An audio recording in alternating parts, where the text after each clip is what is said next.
family's from Wrangell and Yakutat. I live in Anchorage on Denina Eftenina. We have 8 children total, 5 still at home, 3 adulting. And yeah, so my day job is I work at the Wilderness Society, and then I work with Aaron. We're founders of Alaskans Take a Stand and Stand Up Alaska. And the other kind of burgeoning religious nonprofit we have is Sanctuary. It's focused on animism, natural and environmental renewal. And it's partially because, this idea of transformation through an indigenous lens is as we transform through climate change, it's going to require a spiritual transformation as well. And one that puts reverence back into the relationship with nature. That's a lot of hats, even with 8 kids. I mean, 8 kids alone, that's 8 jobs right there. So Yeah. thank you so much for introducing yourself to me. My day job, I work on a grant for renewable energy, and I'm looking for opportunities for renewable energy infrastructure around the state. I was born and raised on Denina land in the Matanuska-Susitna Valley, and then I went and I got a degree in physics and I studied materials science. So I worked on developing hydrogen storage technology with graphene. And then I also researched perovskite solar cells, which are really cool. They're like solar cells that you can grow. So you grow like a crystal and then they absorb as many photons as a silicon array does. But they just need some more engineering to work. But I see them as a future technology. And then I started wondering why there weren't solar cells in America. And that's what led me to this current policy route that I'm on right now. I now live in Lincoln Ani, so I live in Juneau. I fell in love with someone who was born and raised in the Southeast, and when I met his home, I knew that it was my part of Alaska. Yeah. Yeah, because you're from this area, the rainforest is incredible. And I work with Action Alaska and Alaska Take a Stand and Stand Up Alaska. I also work with Juneau for Democracy and the Juneau Commission on Sustainability. I think what's most important is that one of my earliest memories is realizing that the rain that was falling on me as I was running through the forest, which I often did, was the same rain that was feeding the trees and the flora that was feeding the moose.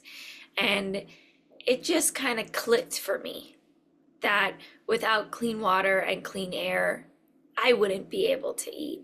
And that this environment needed me to be a part of it and not a lord over it. And that's the beginning of my journey in sustainability and the basis of my ideas about cyclical living. And so as I look into this future, if anything, I was thinking about this last night in preparation for our conversation, I'm frustrated.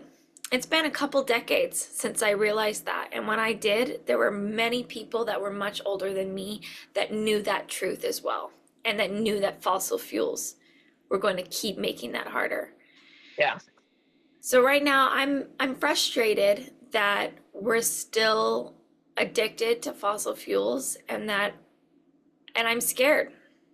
I'm angry, but underneath that anger is scared. I'm scared for our coastlines. That's my number one fear, because once you demolish coastlines, you can demolish entire forests. Yeah.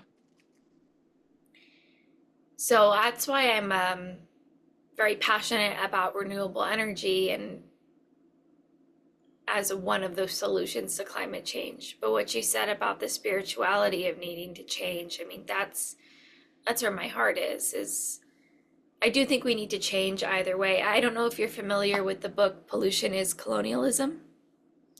No, I'm not, but I mean, I know the concept. I teach it. Great. Yeah, you probably know it better than I'm sure you know it better than me. Oh, Yeah, the just the idea that even well-intentioned environmental science is still can still be grounded in the roots of taking yeah. and using the earth as a sink is really eye-opening. So I'm curious, you said your day job is looking at energy solutions. Can you tell me more about that? Yeah. So there's a couple of projects across the state that were under contract until the federal tax cuts became obsolete, or I don't know, be tenuous, however you want to put it. And some of those include the Puppy Dog Solar Project in Homer, which would have added a lot of, which would have added some more diversification to the rail belt, which is greatly needed.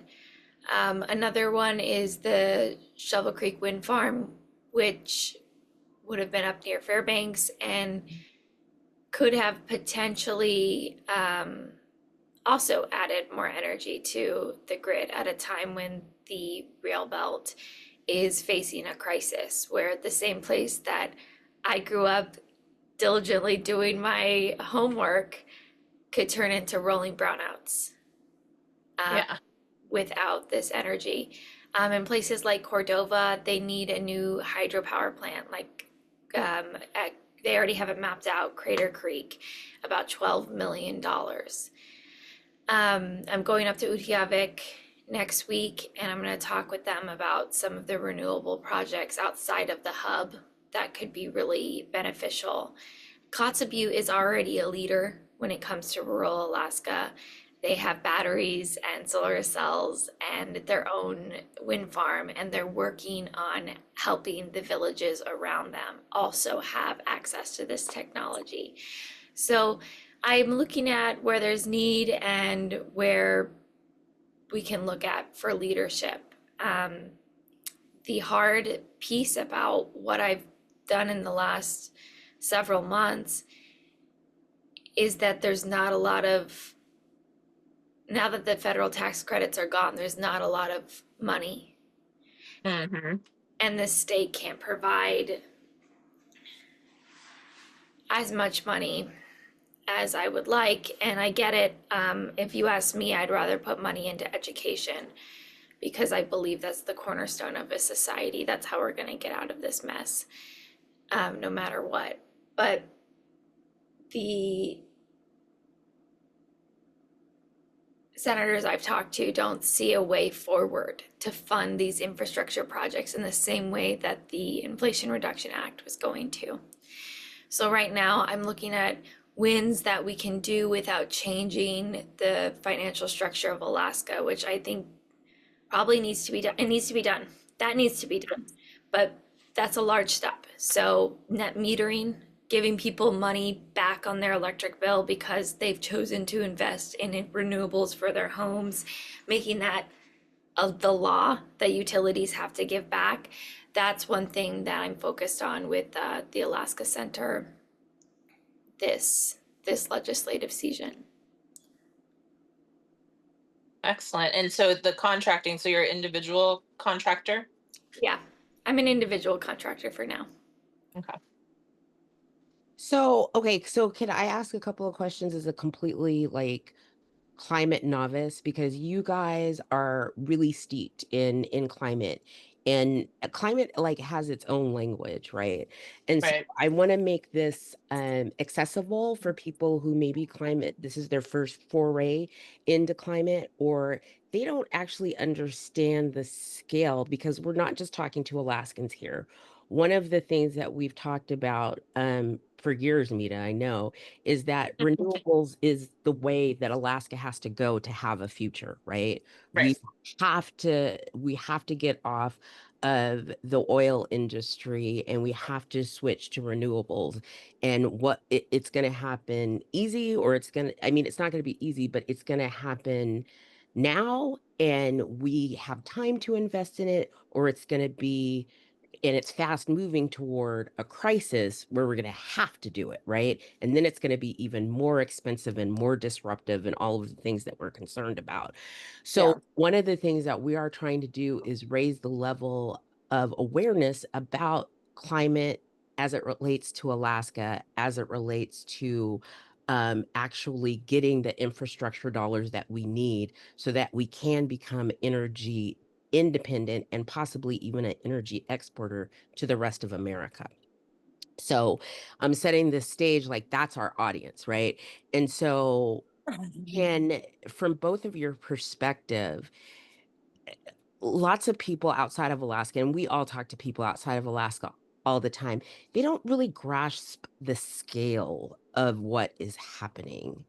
Can both of you um paint a picture for Americans and Alaskans that don't know what a how are the landscape, and and how is the environment changing, and what is the scale of the problem as you see it? And Mita, if you could start, and then Ariel, if you could follow up, that'd be great. Yeah, the scale of the issue. I mean, it depends on where you live and the experience that you're going to have, because it looks different in every climate and region. Um, in Alaska, we experience climate change now 4 times faster than the rest of the United States. And people don't realize that our ice, our Arctic ice that we have, that's either seasonal or the year round pack ice out in the Arctic Ocean, actually helps us stabilize the climate for the rest of North America. And it helps to guide the winds and the currents, and has just all of these functions that people don't realize benefits them and keeps their seasons stable. So when we talk about these polar vortexes that spin out and freeze the lower 48, that's part of the byproduct of our climate being out of whack up here. And there's this one project I'm working on with the ice preservation group, and we're looking at, interventions with glaciers, in a way to start having the dialogue of what do we do about Antarctica? And you're like, Antarctica? That's the opposite side of the planet. Like, why would you start talking there after talking about the Arctic? Well, what people don't realize is, even though the Earth is big and Antarctica is far away, that because of the hydrodynamics in our oceans and the way that our Earth works, is the sea level that is going to increase from the ice sheets melting and the glaciers melting in Antarctica actually raise the sea level here in Alaska and in the northern hemisphere. I was gonna say that's one of the reasons why Miami is almost underwater, right? Like, because Yeah. when they originally built Miami, it was fine, and now they regularly have seawater in their streets. Yeah. Yeah. And it's going to like, and I wanted to refer to Thwaites because that one glacier can raise sea level by upwards of 10 meters. Right. And back when we started talking about this, and trying to really seed in the collective consciousness about climate change and how soon it's coming, 10 years ago I've known about climate change since I was, a teenager, because of our indigenous knowledge in ways. And really 10 years ago, we were like, hey, we have to get this really seeded in because we have to make radical changes in a very short period of time if we're going to be able to survive and move through this dramatic shift in the climate on Earth. Um, and so back then, they're predicting 100 years from now, we'd have, 3 inches of sea level rise, something crazy. But it's a positive feedback loop. So the warmer it gets, the faster things melt. The faster things melt, the warmer the ocean gets, and it just feeds on itself and creates this loop that happens. And so we're looking at, we're far surpassed that 100-year prediction in that 10 years that we've, come from that time. So we are entering into um, a cycle of unpredictability. And we're already seeing that with wildfires and hurricanes. Somebody said Alaska doesn't get hurricanes. They tried to tell me it was weather modification.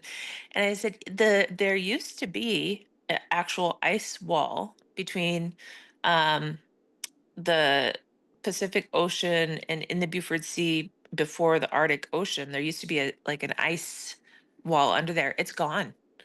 It's completely gone. So the warm water is traveling up, different kinds of fish are traveling up. And now, yeah, we had Merbach a few years ago. We had Hailong just, a few weeks ago, and it's going to continue. It's not like a 100-year thing and it's a fluke. It's going to happen again.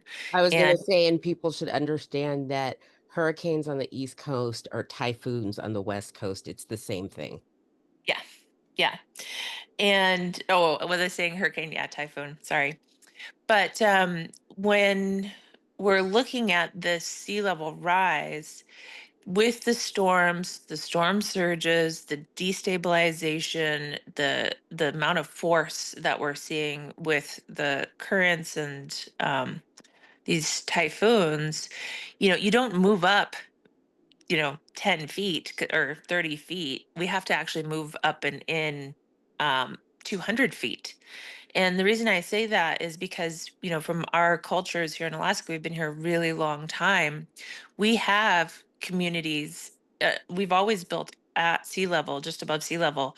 And we have communities, that are 70 feet or higher up on the sides of the mountains. We have communities that are, below the water, 70 or more feet. We have this variation of sea level rise and fall that we have recorded data on, and oral history on.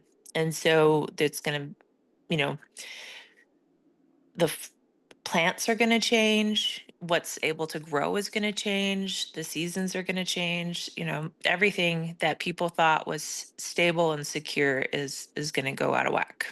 It was so well done and so impactful. I appreciate it. No, I mean that's I guess if I was to add anything, I would emphasize that here in the higher latitudes, like Meta said, we're experiencing climate change 4 times as fast as lower latitudes. And so in Alaska, we see its effects coming in some ways more than like before other people do in the rest of the United States or in other countries. And that should be putting our people on high alert, and make it even more apparent that we need to be changing our ways with renewable technologies, weatherization, at home food sources as much as we can, and by being very wary of our waste, because all of those things that we do as individuals add up into our community framework. And that community framework, Alaskans can really take the lead on that because we are seeing these effects firsthand and first before the rest of the world. And that's how we can show that the transition is possible. That's part of why I said at the beginning it's scary, because 10 years ago we had to work quickly, but we could work quickly and not have the same sort of devastation that we're experiencing today. I look 15 years in the future from now at 2040, and at that time we may be experiencing, if we do nothing, we will be experiencing complete loss of habitats, including the temperate rainforest, the largest of which is left, which is the Tongass National Rainforest here in the southeast of Alaska. We could be experiencing we'll experience mass extinction loss across the planet. And what's happening with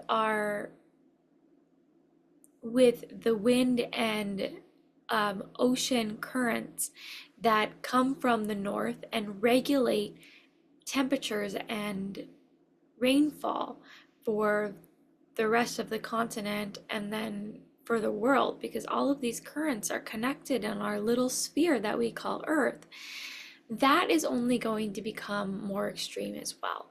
So when I hear that Hurricane Melissa is hitting Jamaica, my heart wrenches. It's terrible. Should not be living that way. It is not that hurricanes don't happen in the Caribbean. It is that it should not be happening with such deadly force, like several years after another. And so this is just a new way of life for people who live there in Jamaica. And here in Alaska, we are also having to find new ways of life as our wildlife changes, as our ecosystem changes. And so, as Meda said, it's different depending on what region you're in and what climate you're in the world. But undoubtedly, every single place is going to have to change the way that they eat and where they live. And those are two basic human necessities that have been grown on for thousands of years, and now we have to change them because we can't be responsible. Right. Well, that I always find climate discussion so heavy. But pushing on, you guys both have mentioned food security. And I know that Alaska is in a particularly precarious situation when it comes to food security. So, from both of your perspectives, how is climate change affecting food security from traditional subsistence hunting and fishing to local agriculture? I'll let whoever wants to answer that question answer it. Yeah, I mean, I'll jump in, I guess. Just to segue, we're talking about, disruption and moving and food security. But if we're looking at, let's say, just Alaska, because that's where we're at, we're going to move, and this is a document that came out in 2018 under the Walker administration, and they wrote a document on climate change and how it affects behavioral health. And in that document, it also cites the Corps of Engineers that 90% of our communities are going to have to move. That's 183 communities in just our state alone. And if we do look at, like I said, Thwaites on its own melting in a 3-meter sea rise, that's going to affect 600 million people on Earth. So if, we're seeing challenges just relocating and supporting temporary relocation and supporting a couple thousand people, and the stress that's happening here in Anchorage and the management that has to happen to address that, um, is all hands on deck, and just recently I started raising the alarm on SNAP benefits not going to be available November 1st. And I found out that nobody was even focusing on that here because they were all focused on supporting our fellow Alaskans who, had their homes destroyed up in the northwest coast from Typhoon Hailong. And, what is food security? Food security is having nutritious, abundant food that's affordable. And Alaskans really love this idea of being self-sufficient.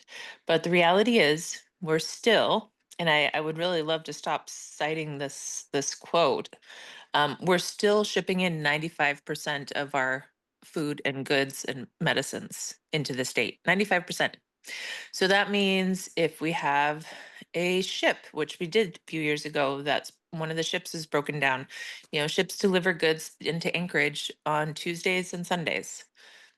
If they break down, there's only 3 days worth of adequate food stores in the stores in Anchorage and Fairbanks and the Matsu. That's not even talking about out in the communities. And the challenges with subsistence, it's highly regulated by the state and the feds. And it's, our fish and wildlife are actually mismanaged.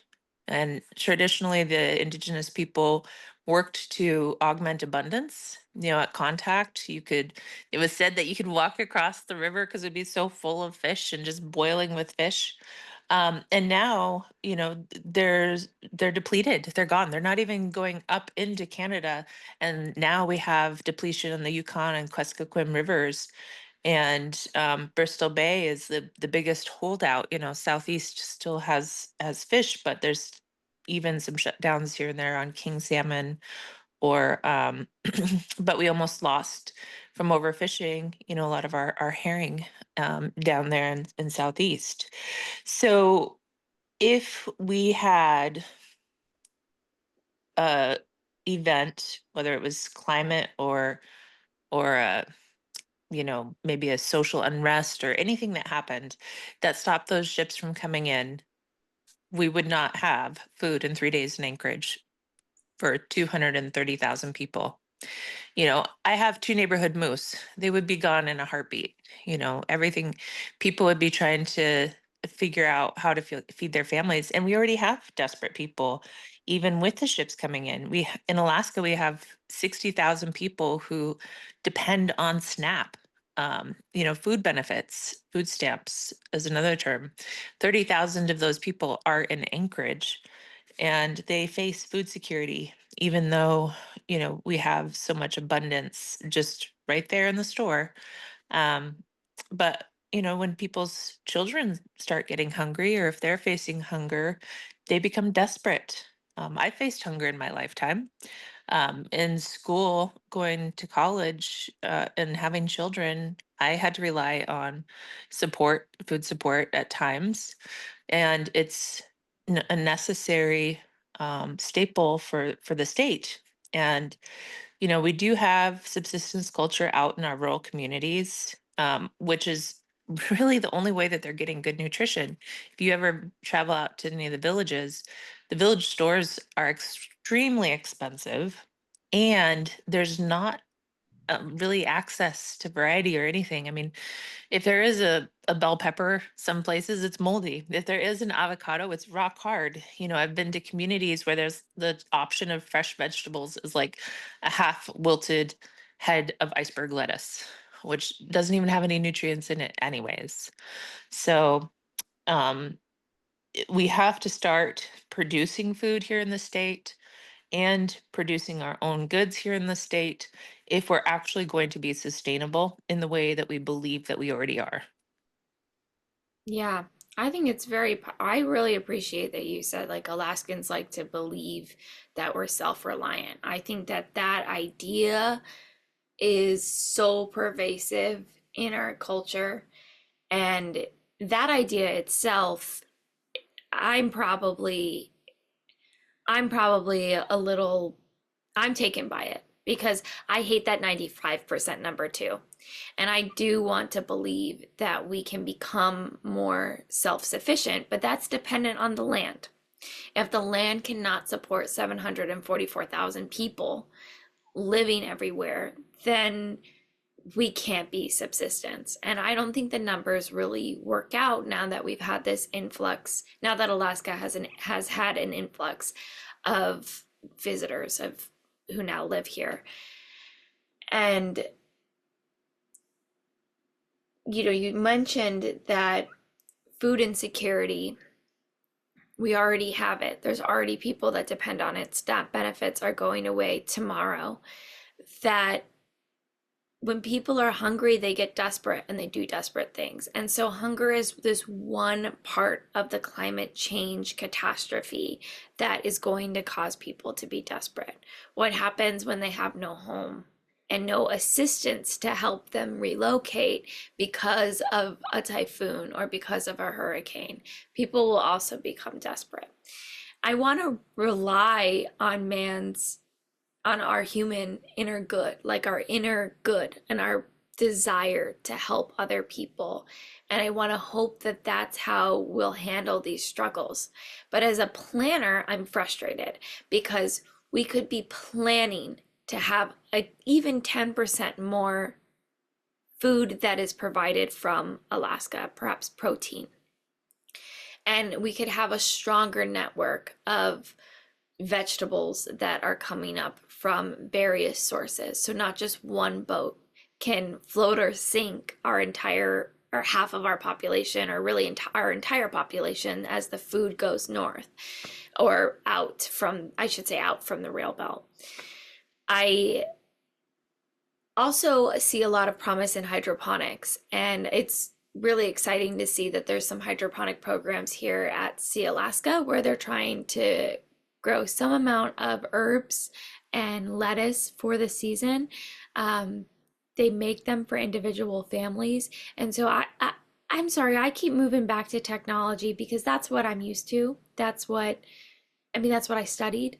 And so I know that this technology to start to make the walk towards a transition is possible.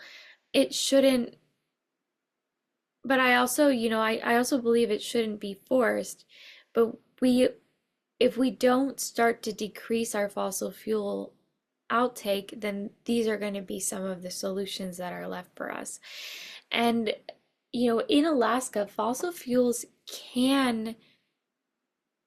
the amount of fossil fuels that we produce can make a difference. So even when airplanes are flying over the ice fields, they're leaving carbon on top of the ice. And that not only kills the biome that lives on the glacier, yes, life lives on glaciers because life is incredible, but it also allows the ice to melt more quickly because of the way that the sun doesn't reflect, it instead absorbs, and so the glaciers are absorbing heat. And so even the way that we're flying our planes has an impact directly on our environment. Wow. This kind of feels like a tipping point. And you mentioned SNAP benefits running out tomorrow. We're uh actually recording this on Halloween. Um, and so I, I guess I want to give people hope, right? So what message do you have for our leaders and everyday Alaskans? Um, what do you think can be done to increase food security? I know you've mentioned a few things, but if you had, you were queen for a day and you could implement one policy that you feel like would fundamentally make a change, I'd be interested to know what that one policy.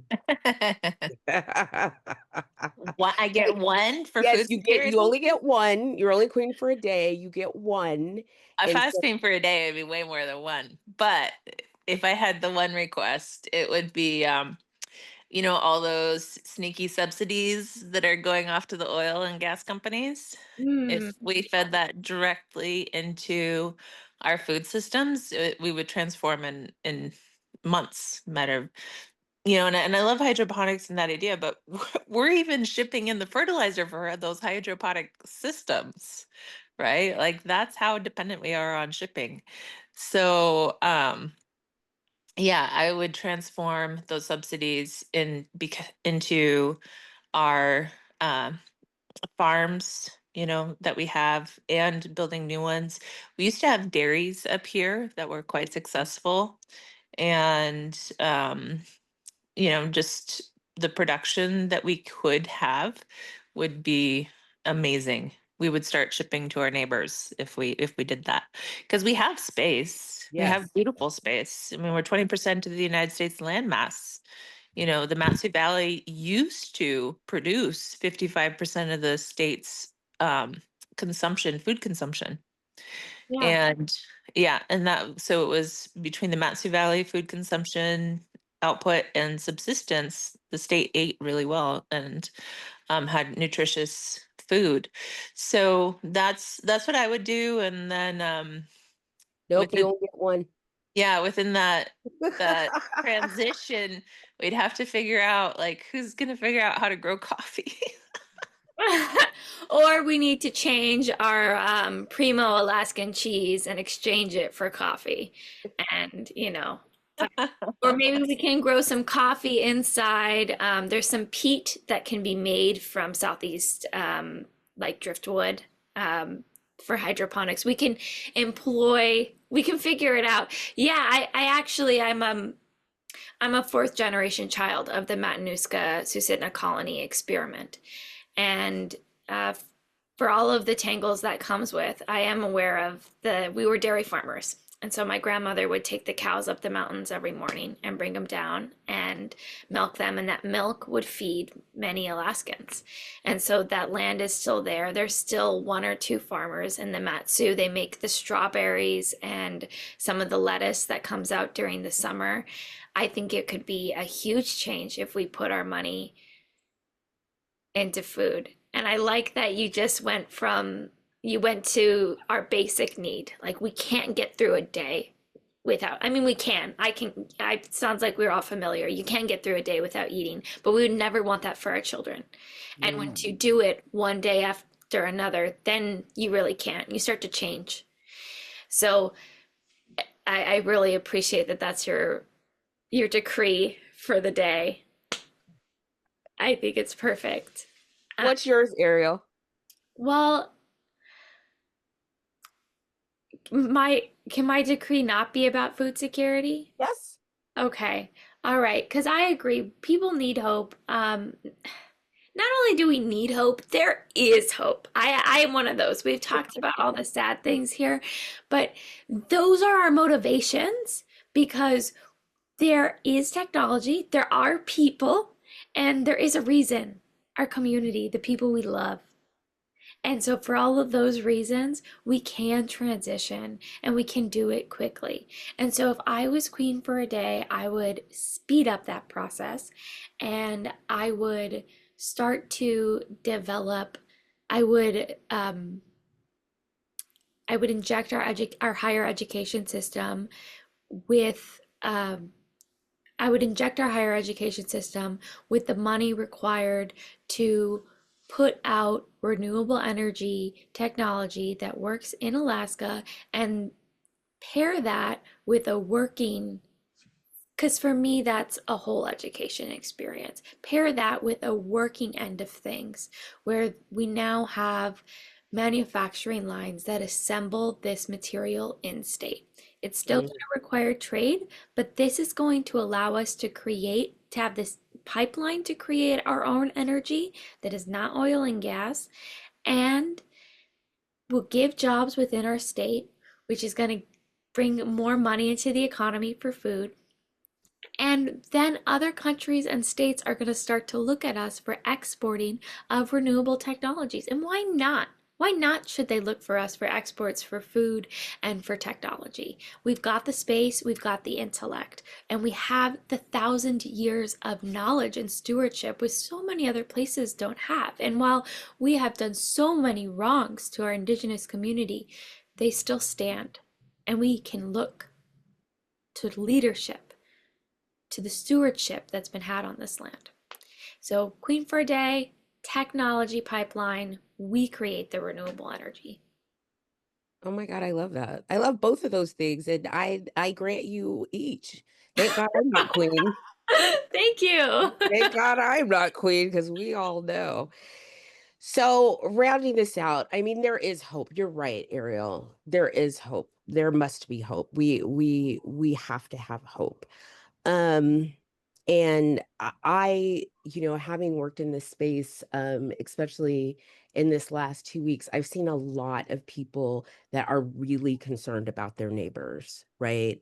They're really concerned about the fact that healthcare premiums are skyrocketing, the fact that SNAP benefits are going away, the fact that our government is closed and we have government workers that aren't getting paychecks.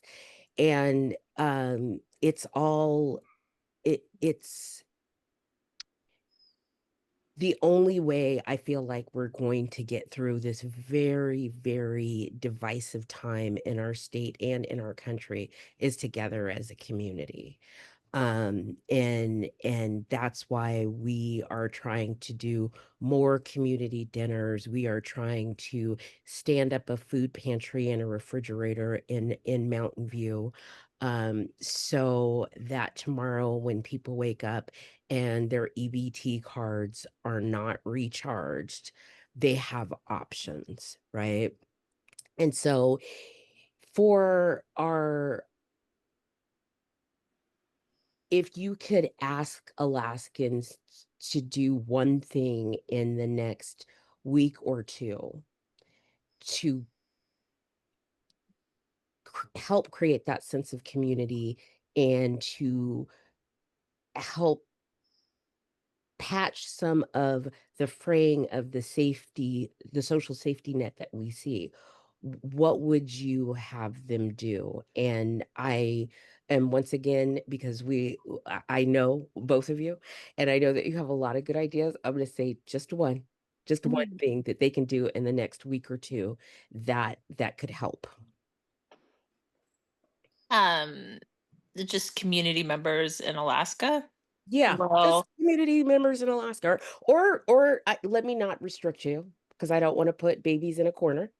What would you tell Americans to do, in the next week or two, as we see our neighbors going without food, going without paychecks, and we continue to see our elected representatives blaming one another and them not coming together as a community to fix this because they've been on vacation, at least the House has been on vacation for the last 6 weeks. Um, it's incumbent upon us as community members, if our elected representatives and our government are not going to do the job that we elected them to do, we'll take care of that next November. But what can we do as community members to strengthen our community, I guess is a better way to put it.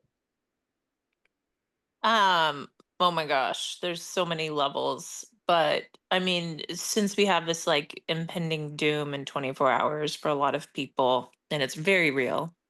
And I cited 60,000 people on SNAP, but they're not the only ones that are food insecure. Our federal workers, most Americans live paycheck to paycheck, and so they're also facing home insecurity, food insecurity, the whole gamut. And so, there's my sweetheart. He uses the term time, talent, and treasure. Right? We all have some ability um in this time. So if it were you in this situation, what would be helpful? And that's going to be a different answer for everybody, right? They're going to have different priorities. Some people need diapers, for their babies. Some people need food for themselves. Some people need pet food. Checking in with your neighbors to see if your neighbors need help. You could have them come over and eat at your house. It's not hard to cook one or two more plates.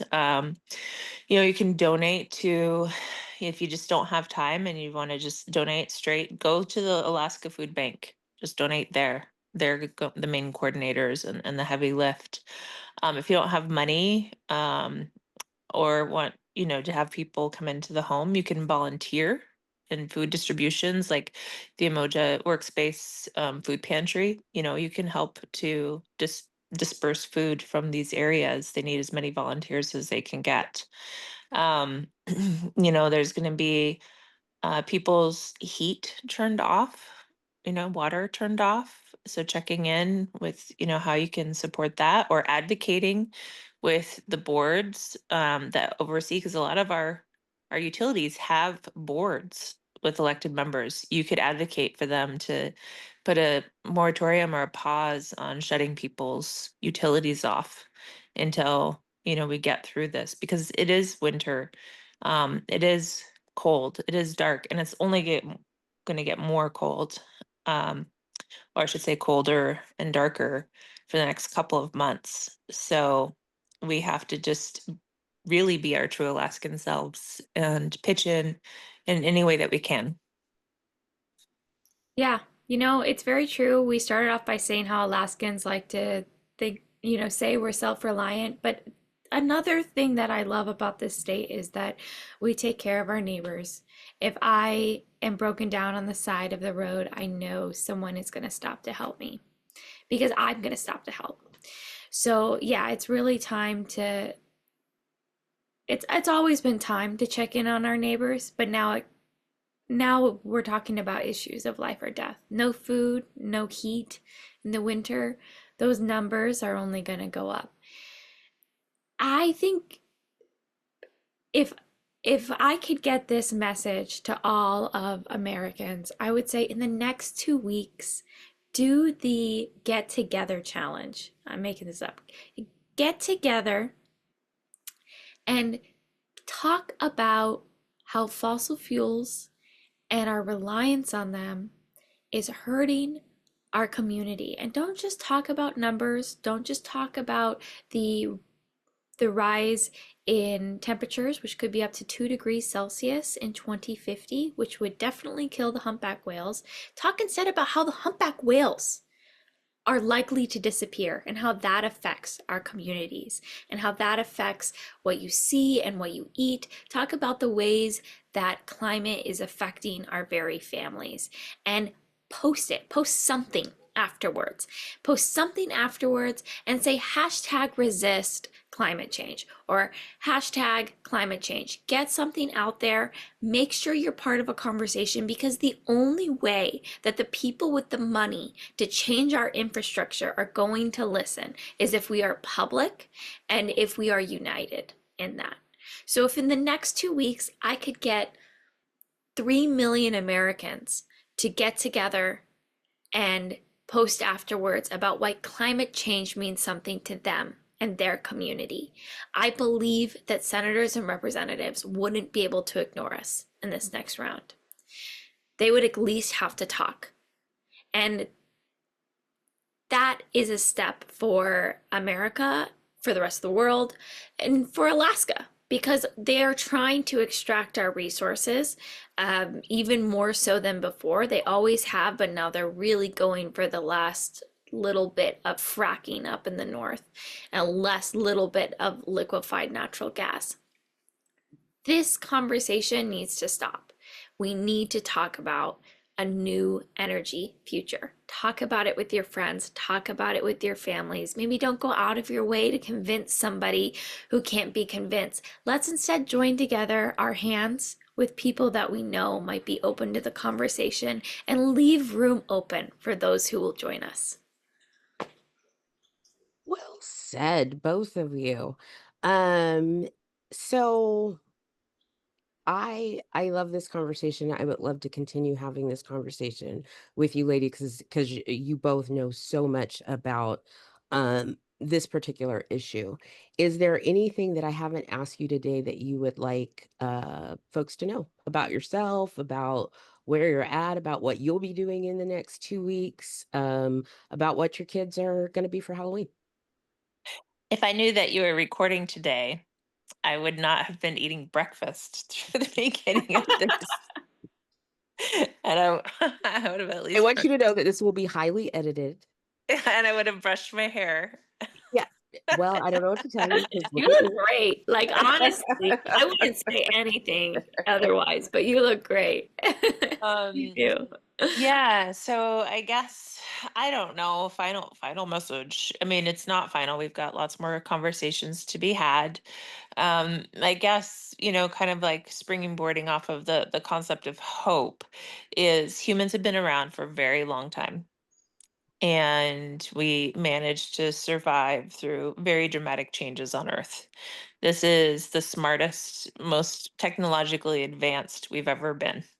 And, you know, when we look at this transformation through a Shinget lens, one of the ways that I articulate um, kind of this group psychology that we're going through is there's transformation points in the developmental stages of humans, and you can see them. They're referred to in countries, like we have an adolescent country, and societies and civilizations.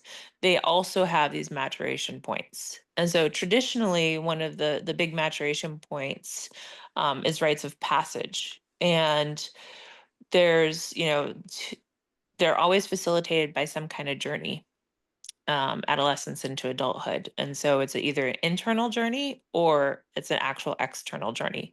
Like when boys start getting too much testosterone and they're driving their mom nuts, the uncles take them out and they go like hike over mountains, and are gone for 3 weeks and come back. Um, you know, so there's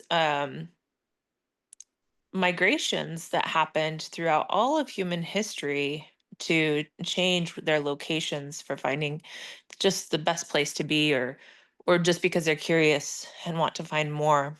Um, but we can't migrate our way out of this, right? And that whole, there's no planet B. And my good friend Jenny, who's a scientist over at Stanford, she said there's nothing you can do to our planet to make it less habitable than Mars. Mars is not habitable, and even if we did get there, we would, die from radiation poisoning in 4 years. Yeah.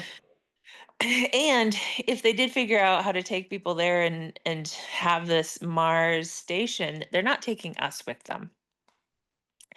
Yeah, I don't see So myself on Elon's rocket.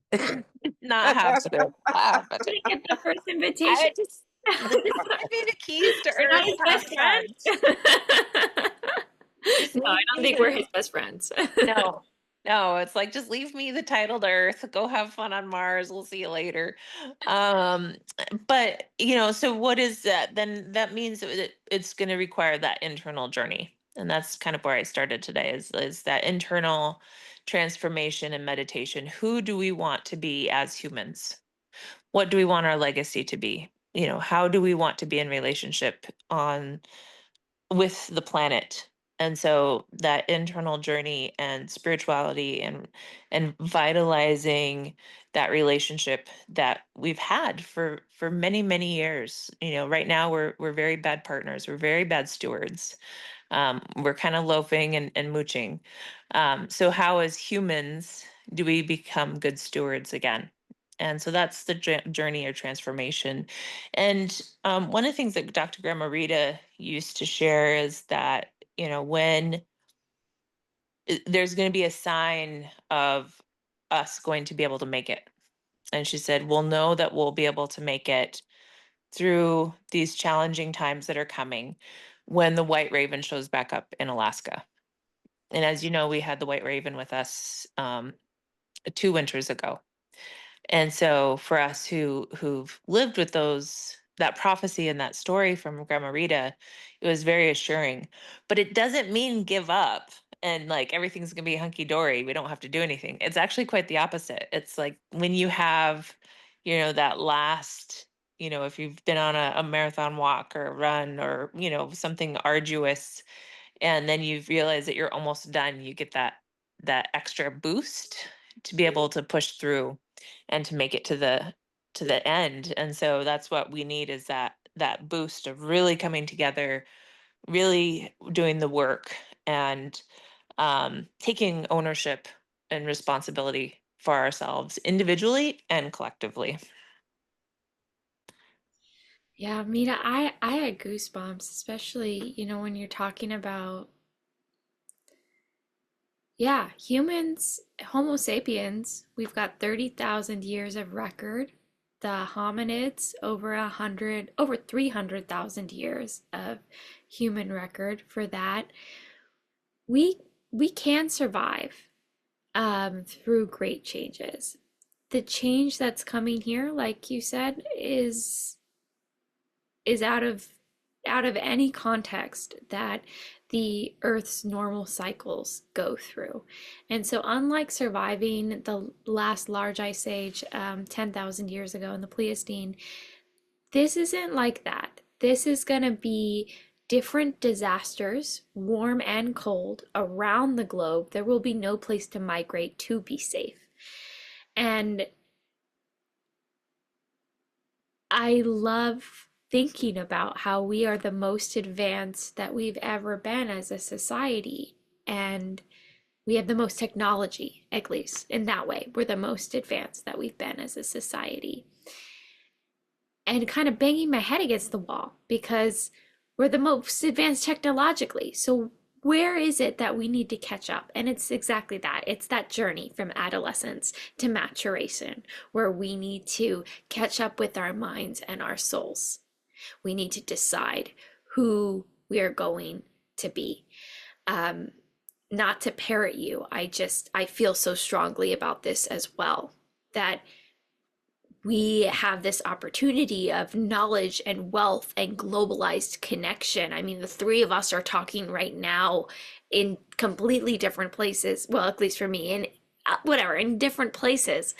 And we can do that, but we can't sit together and say, you know what the right thing for our future generation to do is? Moderation.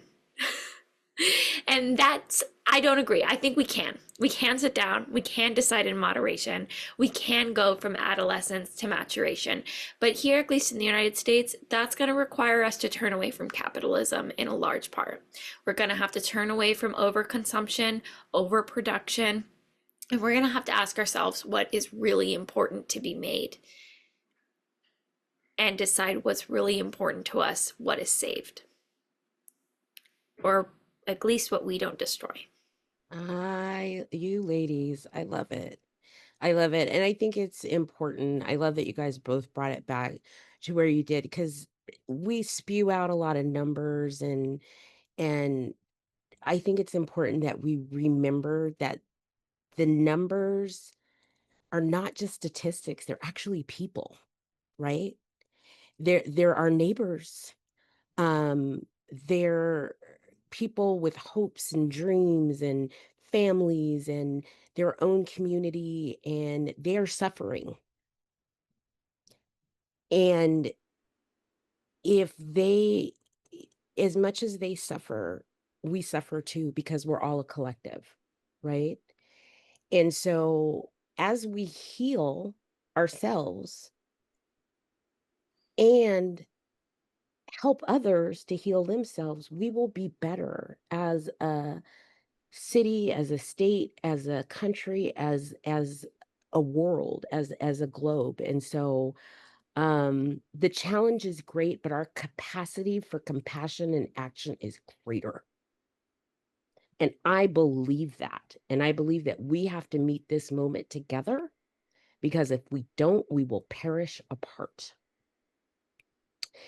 And so I want to round out by saying that we've mentioned a lot of things. We will post some links in the show notes. We will make sure that folks have links to resources about different aid and assistance they can get as SNAP benefits run out. And we will continue to do the work as Alaskans Take a Stand and Stand Up Alaska, to advocate for our community, but also to lift up our community. So I just want to say thank you so much, ladies. Sheesh. Did I get it, Mita? Was I close? Yep, Ganesh Cheesh. Sheesh. I always mess it up. Okay, I'm gonna stop You did good. recording now. Yeah, good on Tish. It was so nice to meet you.